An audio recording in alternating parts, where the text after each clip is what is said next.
Okay, so huge content warning for this video. Obviously, I'm going to be talking about a book that is in the horror genre.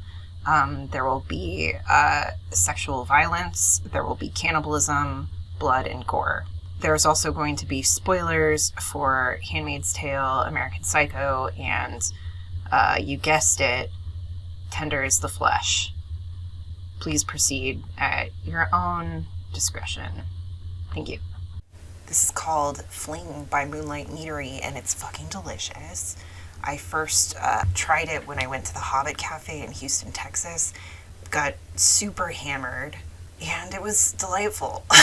Anyway, what I really am here to talk about is this book that I read recently. I actually bought it yesterday on Kindle, and then I read it in one day. I mean, it's a short book, but I'm a slow reader, so that's kind of a feat for me.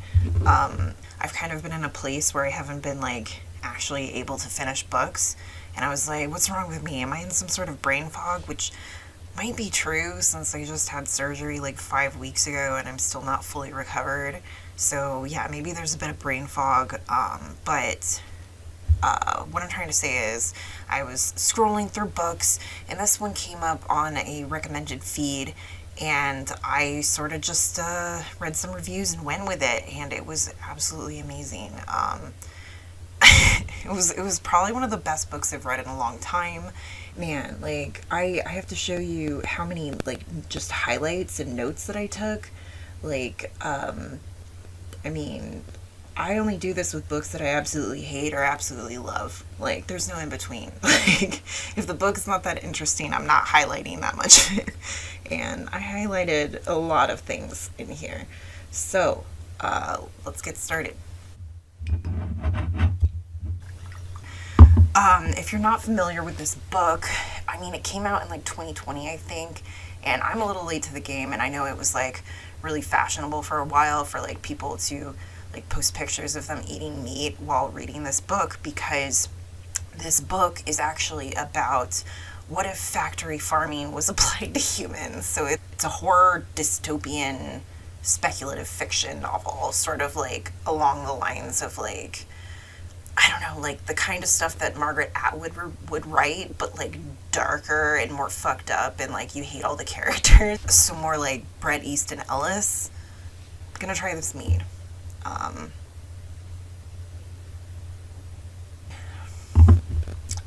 my god, this is my favorite mead of like all time.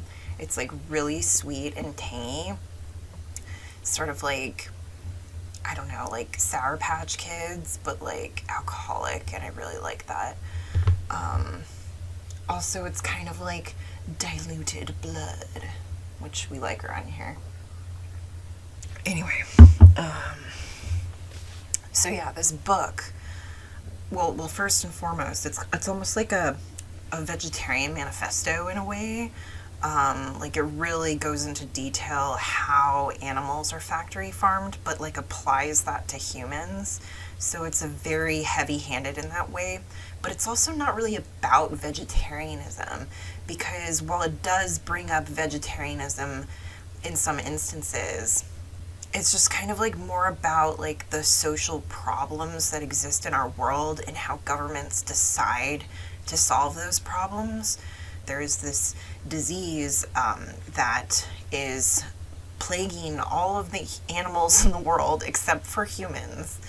If humans touch or get shit on or interact with animals or eat animals of any kind, they will get the disease and die. And so first, people start not eating meat, obviously. And like the butcher shops close. Then these articles start coming out about how like, oh, maybe vegetables are bad for you, the dark side of vegetables. Like maybe we do need to eat meat for protein. People start in dark alleyways killing off like unemployed people, homeless people, drug addicts. So the marginalized people are the ones who die first, and they get eaten first. Slowly over time, it starts to be normalized, this idea of eating people, to the point where they actually start factory farming people. And obviously this whole idea is absurd, right? But like, let's just go with it. Let's go with it for the sake of the horror and the story, which is more about how governments like deal with like problems with marginalized people. Like, instead of like, you know, creating socialized housing and medicine to like rehabilitate, treat, and house people, let's just throw them all in prison, or maybe let's just eat them. Like, literally, let's consume them. And I found that fascinating about the book, because going into this book, I didn't expect that. I thought it was going to be more of a just horror, like shock value, but it really did have like a really good commentary on how institutions are created to solve social problems by just sweeping marginalized people under the rug, or eating them. Like, literally just like recycling their bodies. And like, oh my god, the book is nasty. I saw some reviews comparing it to American Psycho. First of all, not as gory as American Psycho, which is like weird, right? Because like there's more death in Tender as the Flesh than American Psycho. Like, they're literally butchering people constantly in these factory farms. But there were other similarities. Like, in American Psycho, Patrick Bateman kind of subverts traditional ideas about what it means to like have a main character. Like, your main character has to like grow and change. Like, that's the point of a plot. It's like this machine, and the function of the machine is to transform the character and fundamentally change them. And the thing about Patrick Bateman is that he is not fundamentally changed by what happens in the story. He reaches this horrifying conclusion that it doesn't matter what he does because he's a monster and no one cares. Like, he's trapped in his own hell where his confession means nothing, and he has to never face up to the consequences for his actions, because that's not what happens to elite Americans. And they don't have to face consequences. And that's kind of like the point of the story. And so it's very subversive in that way, is that there's no consequences. So the character is not transformed. We see something very similar in Tender as the Flesh, because the character Marcos, he's like a Patrick Bateman in a way. He's like an unreliable narrator, first of all. He literally works at a factory farm he works at a slaughterhouse. Like, his job is to like organize the killing of human beings, and selling their skin, purchasing them from different breeding programs at other companies. Like, it's just like, that's his literal fucking job.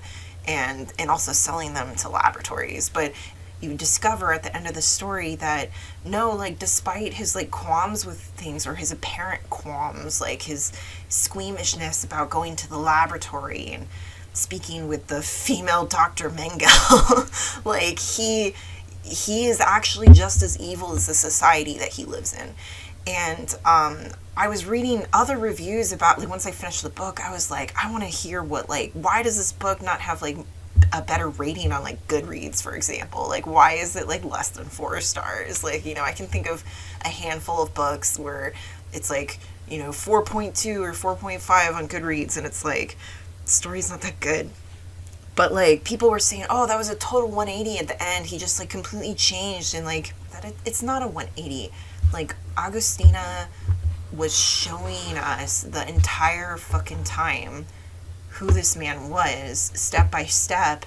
Like, this is like a man so depraved that he actually did something illegal to get a son from this woman he was holding hostage in his home, because it is illegal to have sex with animals in this society. And these branded creatures that are humans are not considered people. So he actually had to keep it on the down low that he was keeping a food product in his house for the purpose of making her give birth to his son.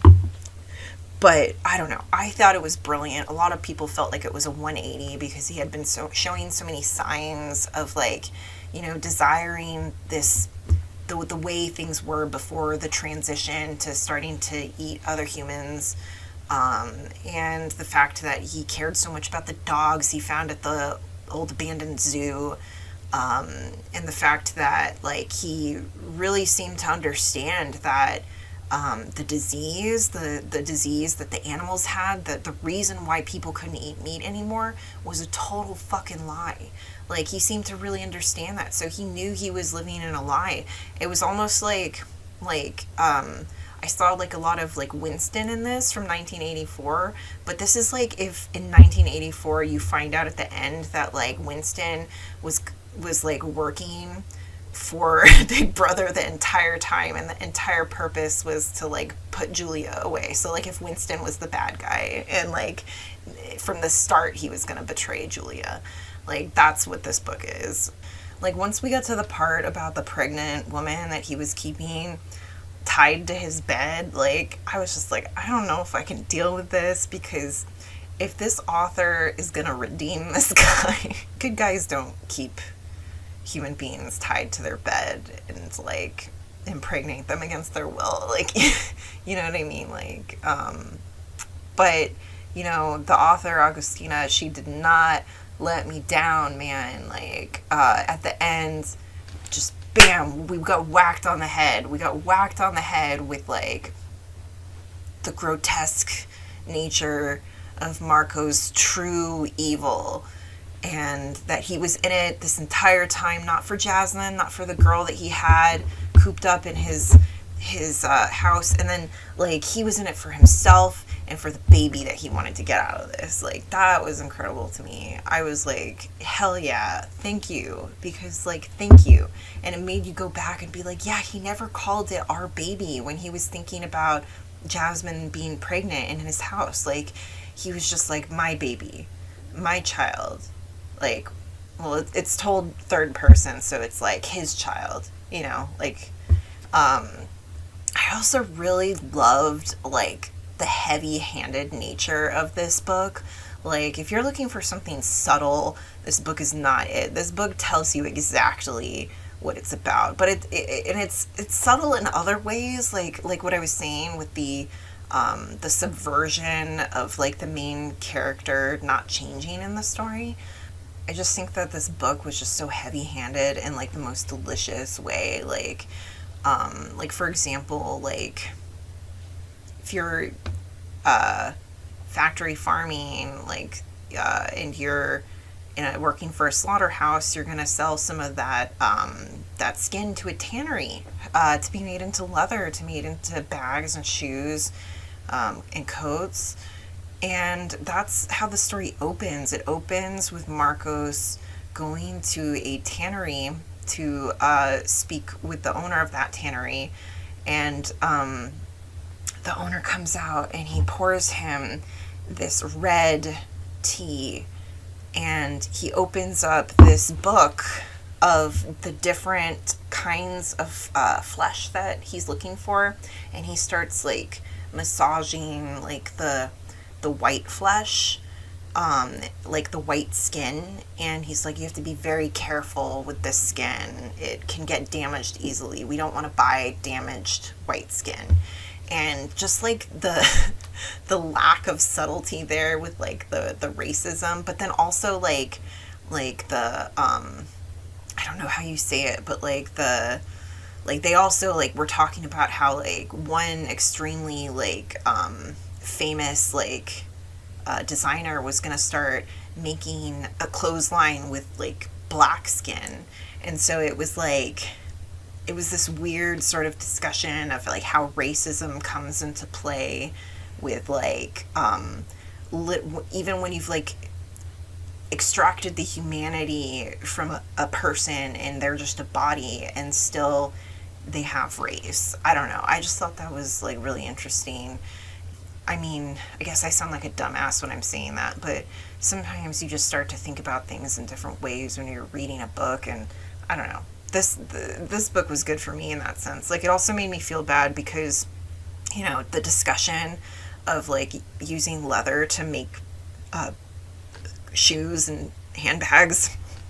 Like, oh man, that was like kind of awful for me because I'm the worst vegetarian in the world. Like, I started out as vegan, but I couldn't handle it. So after a couple years of that, I went vegetarian. And I started, buying Doc Martens because I thought that they made me look sexy. And I mean, obviously no one's pure and stuff, but this did make me reevaluate that decision, like it made me think like, maybe participating in this evilness is something I should reevaluate about myself. Like, yeah, no, we're not on the level where we're factory farming people yet, but like factory farming animals is still pretty fucking evil. Like, I don't know.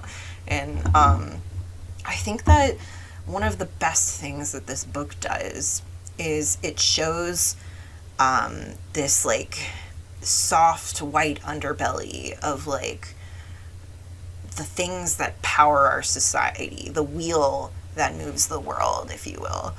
And it's like the production of meat, and it shows the horrors of that and how awful it is, and the way different people sort of rationalize it to themselves, calling it like a sacrifice. Everything is death. Something has to die for us to live.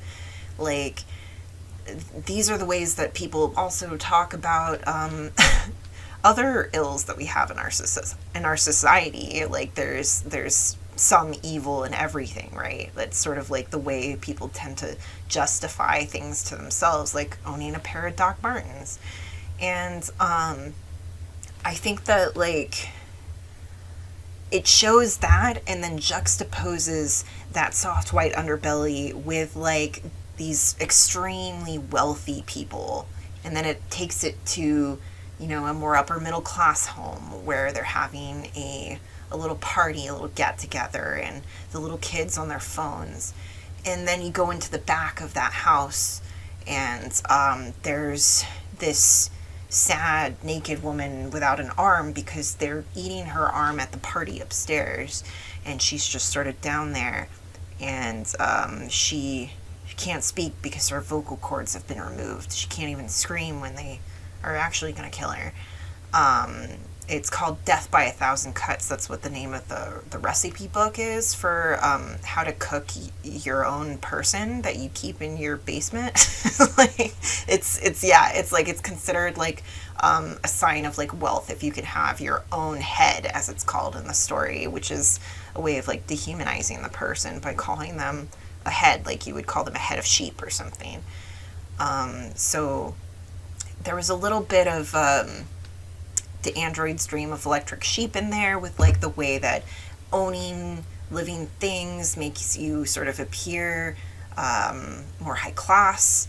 And then there was also a bit of like Margaret Atwood in there with like the forced childbirth aspect of the way Marcos was handling Jasmine, his captive. But definitely my favorite part was showing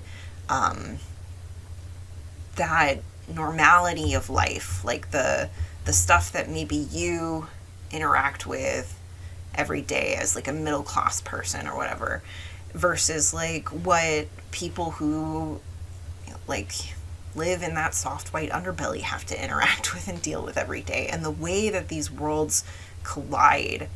And you can have this man like Marcos being part of both these worlds. Like, he sees people get cut open all day, every day. He sees this happen. He sells pregnant women to rich assholes so that they can hunt them for sport and then eat their fetuses. And like, when I say that out loud, I bet you're just like, but like, that's sort of like how Marcos talks about it too. He's sort of like grossed out by it all, but then like he continues to participate in it. And in fact, he goes further and he impregnates one of those women that are not considered people, and forces her to have his child, and then like just goes on with his life like everything is fine. Like this is a man who's like even more evil than the evil of society. But like even around him there's just everyday people who just go along with like the evilness of society. And that was my favorite part of this story, because it didn't even really feel like this story was about factory farming human beings. Like it felt like it was about that juxtaposition of how you can just shut certain bits of knowledge off in your mind, that you can get used to anything, that there is that evil is banal, that like it's so normalized that you can just put up with it and go on with your life, and if you're smart enough you can use it to your benefit like Marcos did.